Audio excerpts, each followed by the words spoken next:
The Dow closing down just 78 points, making a big recovery. At one point today, the Dow was down more than 700 points, continuing a volatile week over fears that despite President Trump's reassurances, there is no actual 3-month truce between the U.S. and China in this trade war. And the situation has been exacerbated by the arrest of a Chinese executive in Canada at the request of the U.S. government. She is the daughter of the founder of the tech giant Huawei. To help explain this, Huawei is to China kind of like what Apple is to the United States. Huawei, the second largest manufacturer of smartphones in the world. Apple is third. Now, this will assuredly upset what is already this ugly trade situation. The U.S. Commerce Department announced today that the U.S. trade deficit increased to a 10-year high and a record trade shortfall with China. Despite this bad trade news and uncertainty about whether the president has a clear strategy, Mr. Trump has been trying to project confidence about what he claims is progress on trade with the Chinese. CNN's Abby Phillip is at the White House for us right now. And Abby, an administration official, says there's a plan for the U.S. to seek extradition of this Chinese executive. That's right, Jake. Amid all the turmoil on Wall Street, the administration is saying that they plan to extradite this Huawei executive to the United States. And some in the administration believe that this arrest can be used as leverage in negotiations on trade with China. As global markets spiral over fears that a trade war is on the horizon, President Trump only adding to the turmoil. Trump, who regularly takes credit for the soaring stock market, now silent as markets fall in the wake of a handshake deal with China that days later remains short on concrete details. After hailing the agreement as an incredible deal, it's an incredible deal. It goes down, certainly if it happens, it goes down as one of the largest deals ever made. President Trump now changing his tune on China, voicing concern that it might not materialize, tweeting, "We are either going to have a real deal with China or no deal at all, at which point we will be charging major tariffs against Chinese product being shipped into the United States." Days after Trump's 3-hour meeting with China's President Xi Jinping in Argentina, the Chinese have yet to confirm some of the key promises the president claims China made: to lower or eliminate auto tariffs and immediately purchase American agricultural products. Administration aides also struggling to clean up the mess. The president expects, I think he's right, he's going to get it, they will take their car tariffs down to zero. I'm taking President Xi at his word and his commitment to President Trump, but they have to deliver on this.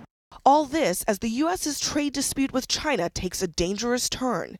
Canadian officials revealing Wednesday the U.S. requested the arrest and extradition of a top Chinese tech official, Huawei's chief financial officer Meng Wanzhou. The provocative move that could be described as the equivalent of arresting the head of Apple's family member came just as President Trump was sitting at a dinner table in Buenos Aires with China's president on Saturday. While details about the charges she might face remain scarce, Trump's national security advisor John Bolton said the company has long been accused of being a national security risk to the United States. We've had enormous concern for years in this country about the practice of Chinese firms to use stolen American intellectual property. So not respecting this particular arrest, but Huawei is one company we've been concerned about. And Bolton did say that he did know that this arrest was happening on Saturday, but he would not say whether President Trump did as well. But clearly, a high-stakes situation is unfolding right now as both sides try to sort out these trade disputes. In the meantime, it seems the global economy is hanging in the balance, Jake. All right, Abby Phillip at the White House for us. Let's talk about it with our experts. First of all, let's start with the fact that on December 1st, the CFO with Huawei, this woman who's the daughter of the CEO, was arrested. That's the same day that President Trump was meeting with President Xi. We don't know if President Trump knew it. Now we have some administration officials saying that this could be used as part of the trade negotiations. Does that seem odd to you? Does it seem unusual? I mean, maybe it's good news. Maybe they actually are doing the right thing, arresting someone who deserves to be arrested, and it's not being, done for political reasons or whatever. So in that respect, I guess I'm heartened by this, and it sounds like it's a reason the arrest is legit. It doesn't seem like it was. She was violating sanctions against Iran. Yeah, and Huawei's a pretty notorious company anyway.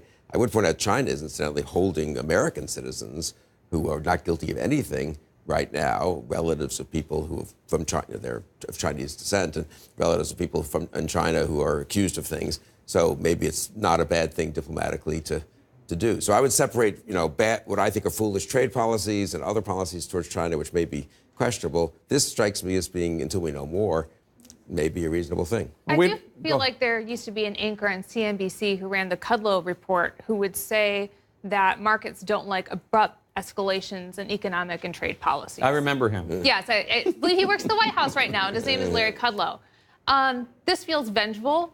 Yes, maybe she deserves to be arrested, but the timing is certainly suspicious. And if we're using the law enforcement arm to enforce trade policies, I think we're in new territory. No, but Iran, I don't know. Yeah. But, presumably the Treasury Department does Iran sanctions, the Justice Department executed this. I don't think they're all in some kind of, these are career people Not necessarily doing in cahoots, but it does seem like the markets are very uncertain of how much strategy is going on here and whether or not President Trump, his word can be relied upon when he says he and President Xi came to an understanding. And it's what Bill was saying is about the timing, really, of it. I think the timing is very inopportune. And if we had a more comprehensive, logical economic policy, then maybe all of this would make sense. But markets are reacting to the uncertainty of what is the economic policy of this administration.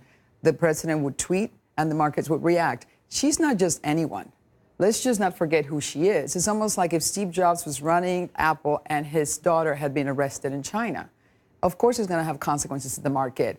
Her father, who is a very obscure person, used to be in the People's Revolutionary Army. He is somebody. So there's going to be consequences. And I don't even think we have seen the middle of this problem yet. And Karine, one of the things going on here is this is obviously well beyond our 401ks or the stock market. There are real people out there, a lot of people in the Farm Belt, for example, who are hurting because of this trade war. CNN spoke with more than 50 farmers, producers, and agriculture experts in 5 different states ahead of the midterms, finding that some of the deep ties to Trump were fraying over these trade policies. Monty Peterson, a North Dakotan who voted for Trump, told CNN, "I'm wondering about that vote," saying that his regret really hinges on the way these trade negotiations turn out because he questions the method by which we're negotiating trade right now. And they have every right to be concerned. I mean, we're talking about people who supported Donald Trump, as you were reading. We're talking about Ohio, Iowa, and North Dakota, and it's incredibly problematic. Farmers are going to be getting the blunt end of this, and they are. They're seeing this right now in real time. Look, our economy, and in particular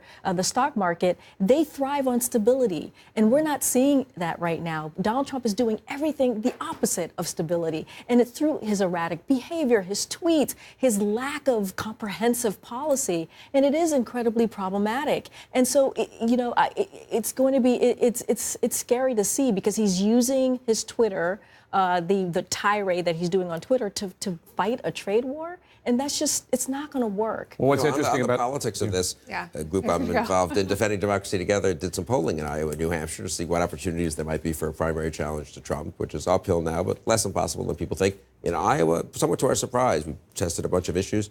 Trade was a big actual voting issue among Republicans who had supported Trump. Some of them certainly supported him in the general election, some of them in the caucuses. And we're saying, gee, I mean, as you said earlier, these tariffs is not some hypothetical thing or it's an indirect effect on our 401ks. They are looking and saying, geez, and these aren't just China-related tariffs. These are tariffs against, this is what the craziest part of it, half of them are against our allies, not against China. Right. And I just want to chime in. Right. And you know who was in Iowa last weekend talking to farmers? Amy Klobuchar.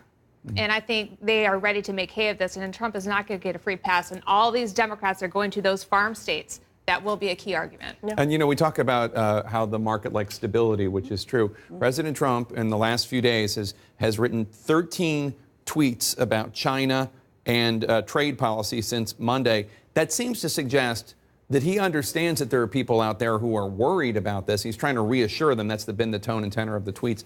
I don't know that it's been working, though. I don't know that tweeting is the way that to get markets or people whose soybean farms are going bankrupt now, to reassure them. Hey, I don't think his tweets are working any better than his economic policy and his tax reform. I think there are incentives, for instance, in there that make it possible for GM and other companies to actually go elsewhere and not stay in this country. So much for his promise that not one job will leave this country, correct? And I think, again, experience matters, but inexperience matters even more. And if you have an economic policy that's based on tweets and inexperience in terms of setting economic policy, we all pay the price. And it's just not only a 401k, it's those farmers, it's the people at GM, it's the people in Ohio, Michigan, it's everywhere.